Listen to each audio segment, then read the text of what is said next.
puntahan ulit natin si Roely Rapsing. He is the head of the Cagayan PDRRMO. He's with us on the line. Roel, good morning. Thank you for joining us. Good morning, sir, and sa lahat po ng mga listeners ng inyong program po. Yes, we'd like to ask, of course, ano po ang sitwasyon ngayon on the ground? How is the weather right now? Kasi ngayon ata ang magiging peak ng bagyo. Yes, sir. Dito sa province po ng Cagayan, light to moderate lang ang naranasan namin since yesterday, 7:30 in the morning hanggang ngayon. And with as to the wind, kagabi lang kami nakaranas ng 60 kilometers per hour before midnight. But huminto naman kaagad siya after midnight. So medyo nag-i-improve na. Pero ang question ko about this is, kamusta na yung mga kababayan natin? Na-evacuate ba sila early on before all of this happened? Yes, sir. After witness natin yung Bicol experience, sir, the governor, as chairman of the PDRRMC, issued an advisory reiterating the Charlie Emergency Response Protocol that LTE and local government units must implement forced evacuations to highly susceptible areas of flood, rain-induced landslide, and storm surge. Forced evacuation. So ano po yung areas under forced evacuations? There were 17 municipalities that reported evacuation po. This is for 101 barangays. Okay. A total of 1,700 families or a total of 3,800 individuals po. Okay. Right. Ang tawag po dito, kamustahin na rin po natin, meron po ba tayong mga napaulat na nasaktan o nawawala? Wala po, ma'am, so far. Nag-report sa mga MDRMO regarding casualty or any missing po. Damage to infrastructure po, meron po ba tayo? Wala pa so far report on that, ma'am. However, ang binigay na report ng Office of the Provincial Agriculturist, for sure, itong tuloy-tuloy na pagbagsak ng ulan dito sa province po ng Cagayan, yung mga farmers po natin, yung mga farmlands po natin, again, flooded na naman sila, they will be affected po, yung mga farmers natin.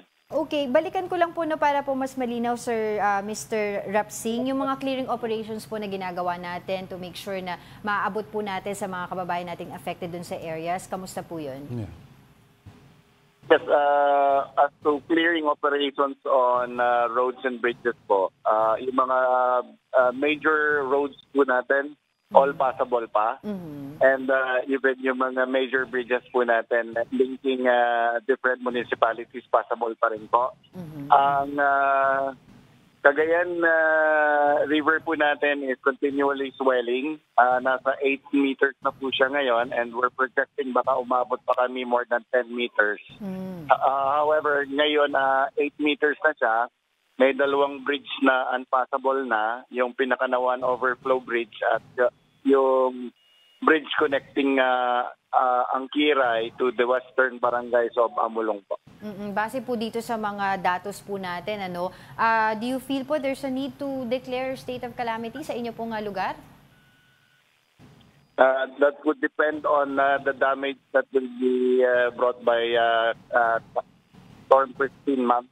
If the agriculture sector, katulad din ng nangyari last Typhoon Hulyan, we will recommend placing the province again under state of calamity. Although ongoing, in force pa rin yung state of calamity after Julian, ma'am. Yes, based, Roely, based on your assessment sa mga evacuation centers natin, anong nakikita mong pinakakailangan ngayon ng mga evacuees natin in terms of supplies, medicines, or clothes?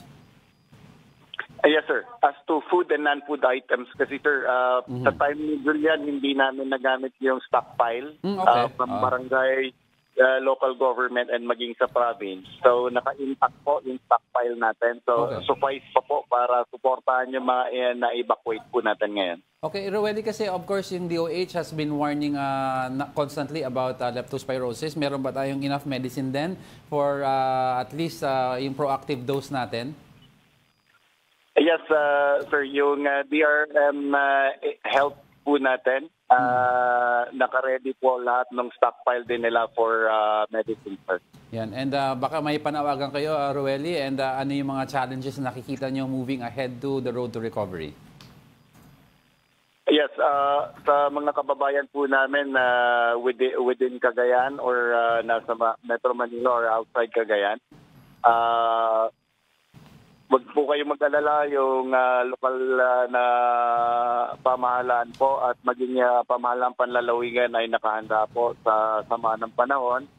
Yun nga lang, tayo ang catch basin nitong Region 2. Lahat ng tubig ngayon ay inaasahan nating bababa sa atin.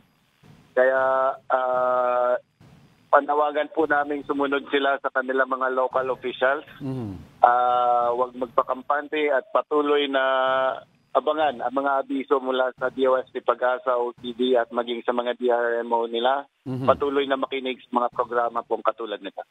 Sorry, Roely, dagdag ko lang na before we go, how can yung mga kababayan natin na kailangan ng tulong or rescuing, how can they get in touch po with the PDRMO?